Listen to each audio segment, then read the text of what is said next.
Urgent কথা বলতে এলাম তোমাদেরকে। আর তোমরা যে আমার ভিডিওর প্রথম যে ছবিটা দেখলে, যে গামলা আর রুমালির যে হাতে রাম মন্দিরের ছবি, মানে যেটা রাম মন্দিরের ইয়েটা পিকচার, মানে এটা কি বলে, মানে শোপিস টাইপের যেগুলো সেম, পুরো সেম। তো তোমরা এখনও কি ভাবো যে ওদের ভেতরের সাথে কোনো লিঙ্ক নেই বা কোনো সম্পর্ক নেই?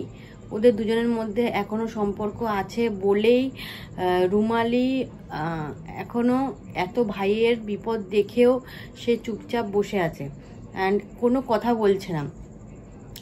তার মধ্যে একটা দিদির মনুষ্যত্ব ভাব জাগেনি, যে আমার জন্য এত কিছু করেছে, যে যখন সে কলকাতায় এসেছিল তার জন্য অত চাল ডাল, তোমরা তো হয়তো ভিডিও দেখেছো, ওই চাল ডাল সব কিছু অত দূর থেকে বয়ে নিয়ে এসে নিউ টাউনের মতন জায়গায় এসে তার ফ্ল্যাটে দিয়ে গেছে, মানে যাবতীয় দরকারি জিনিসপত্র সব দিয়ে গেছে। তার তখন তো তার ভাইয়ের কর্তব্য সব করেছে। আর এখন যখন বিপদে পড়েছে, এমন হয়েছে যে তার পাশে একবারও তার ফেস ভ্যালু ডাউন হওয়ার জন্য সে তার একটা মানে ভাইয়ের পাশে গিয়ে দাঁড়াচ্ছে না, তার মা বাবার পাশে গিয়ে দাঁড়াচ্ছে না। আর তখন তার আগেও তো ঝামেলা হয়েছিল, তারপরেও যখন তারা মিটিয়ে দিয়ে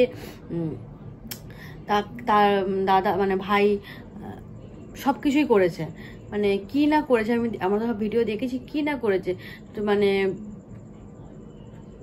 অত দূর থেকে তার জন্য সব কিছু নিয়ে এসে কত খাবার দাবার, তোমরা ও তো হয়তো ভিডিওগুলো সব ডিলিট করে দিয়েছে, তার বাড়িতে গিয়ে কি না কি করেছে। তারপর শাড়ির বিজনেসটা পুরো দেখেছিল সন্দীপদা মিলে, তার শাড়ির বিজনেসের ব্যাকগ্রাউন্ডে সব কাজ করতো, ফটো তোলা থেকে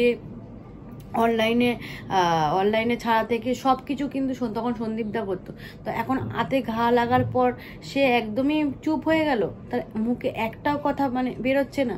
তার এক ফোঁটাও দিদি হয়ে তাদের রক্তের সম্পর্ক, দিদি তার যদি সৎ মেয়ে হতো তাহলে মানতাম, কিন্তু তার সম্পর্কে নিজের দিদি, মায়ের পেটে মেয়ে হয়, তার কি মনুষ্যত্ব? এত কিছু হওয়ার পরও সে চুপচাপ বসে আছে, সে কোনো ভিডিও দিচ্ছে না। তার নিজেকে ফেস ক্লিয়ার করার জন্য সে একটা কেঁদে ভিডিও দিল, ওরকম 5 টাকার কান্না সবাই কাঁদতে পারে।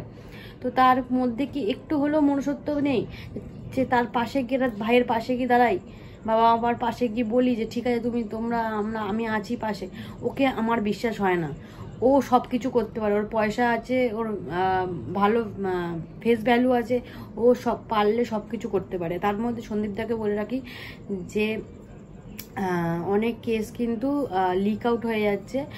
দেখলাম একটা, এই যে তোমার যে এই কেসটা যে বলছে যে গামলা, সবাই অনেকে বলছে যে গামলা নাকি গামলার দম আছে, সে কেসটাকে তার ট্রান্সফার করতে পেরেছে। কিন্তু আমি সত্যি কথা বলে দিচ্ছি, পরিষ্কার কথা, কেসটা জাস্ট একটা কোর্ট থেকে একটা করে ট্রান্সফার হয়েছে। এটা একটা লিগালি কোর্টের ব্যাপার হয়।